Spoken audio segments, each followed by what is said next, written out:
Hey everyone, Harry here.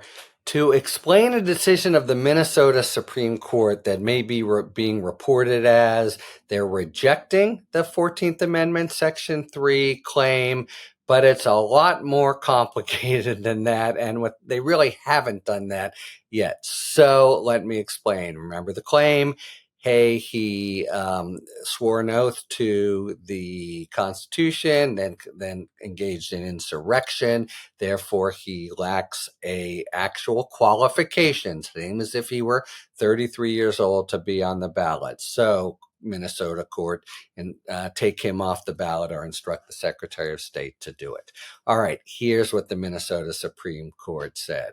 They said that the parties who want Trump off the ballot do have standing, but only for now for the nomination process. And they got hyper technical about what that means. But technically, here's what happens when you, at this stage and the primary stage, you technically under the state elect electors or delegates to the national convention. And then they go and decide who is going to be the party's nominee. We've seen those conventions. And then that party nominee gets placed on the ballot. But technically now it is the selection of the delegates, and there is no constitutional rule, they say, that you can't have somebody who's ineligible to serve as president, that you can't elect delegates who want to support such a person. So I'm a delegate and I want to support, Mickey Mouse for president. You can still vote for me for delegate, at least without compromising the 14th Amendment. So they're saying your claim is ripe and you've got standing here, you people who are challenging Trump, but there's nothing. We reject your claim on the merits because there is no impediment to Trump or sort of anyone else at this stage, because really you're choosing delegates. Now, if they choose at the convention Trump, then they've made the authoritative determination that he's the guy who should be on the ballot. And then will be the time to decide whether that decision runs afoul of the 14th Amendment. So it's really pretty hyper technical, and if you listened as I did at the oral argument, you could see their high skittishness about actually bouncing him from the ballot. But they obviously figured out a kind of Solomonic or hyper technical way out of the problem for now. So what they're saying, to summarize, the challengers, you've got standing and the claim is ripe, but only as to the nomination process. And that's a process of selecting delegates who will then go on to the convention to choose the party's nominee. And that's certainly true, right? And the rules, we've known this from the past. It doesn't happen very much anymore, but you can go to the convention and pick somebody who was never mentioned before. You can have many ballots, and then there's a compromise candidate, etc. Whatever, you are not officially choosing the party's nominee. You're choosing the people who will choose them.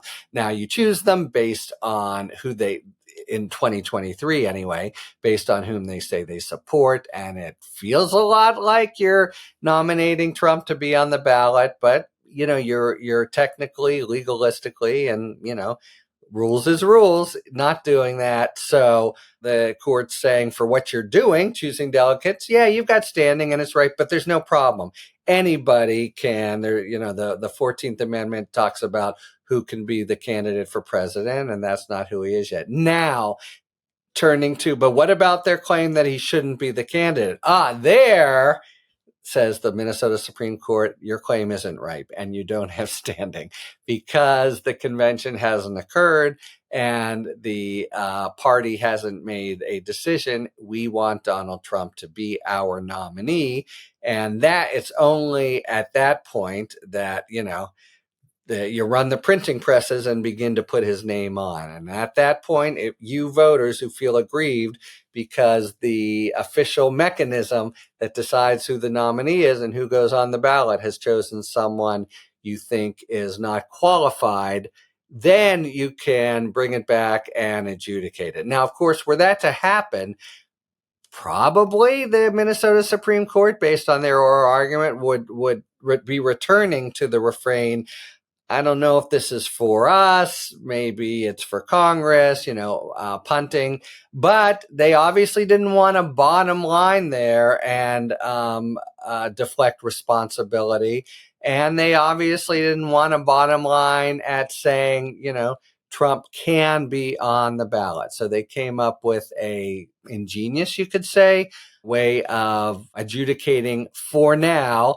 Come the nomination and after, presumably this will have been played out somewhere else, but theoretically, the claim could return to Minnesota and they could have to face square on their anxiety about being the people who decide. For now, though, they don't.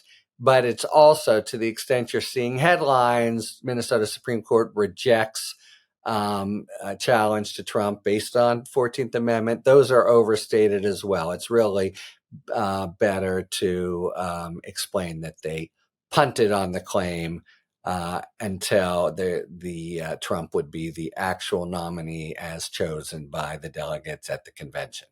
Okay, so there you have it. It's basically a non-event here. We still have Colorado going forward, and that becomes the one to focus on. Minnesota could sometime in the future, but probably won't, because by then probably it'll play out in another state. And as I've suggested before, if it does, we'll go very quickly to the U.S. Supreme Court. And I've given you my thoughts of what might happen there. Talk to you later. Thanks for tuning in. If you enjoyed this video and other Talking Feds content, please take a second to like and subscribe. Talk to you later.